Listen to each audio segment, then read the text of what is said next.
நான் சொன்ன மாதிரி அந்த காலேஜ் டைம்ல நிவின் சார் அந்த சரக்கடிச்சு என்ட்ரி ஆகும்போது பெஞ்சில் ஒரு மியூசிக் ஒன்று போட்டிருப்பீங்க டக்கு டக்கு டக்கு. அது அந்த சீன் தான் யோசிச்சுட்டு இருந்தேன்.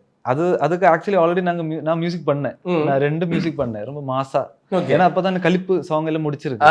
நார்மல் சினிமேட்டிக் ஃபார்முலால அதை சார்ந்த ஏதாவது மியூசிக் நானும் பண்ணிட்டு இருந்தேன்.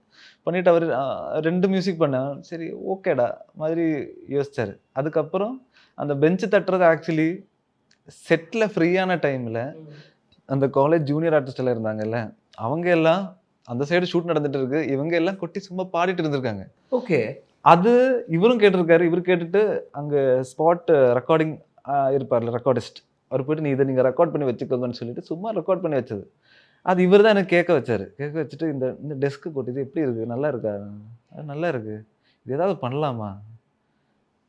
சரி ட்ரை பண்ணுவோன்னு சொல்லிட்டு அவங்களையும் நான் திருப்பி கூப்பிட்டேன். திருப்பி கூப்பிட்டுட்டு அந்த பெஞ்சிலே உட்கார வச்சோம். அதே அந்த இப்போ அந்த ஷார்ட் வச்சிருக்கல அதே பெஞ்சில் எல்லாரையும் உட்கார வச்சுட்டு நீங்க இனி என்ன வேணாலும் கொட்டுங்கன்னு சொல்லிட்டு நாங்க எல்லாம் மைக்கப் பண்ணிட்டோம்.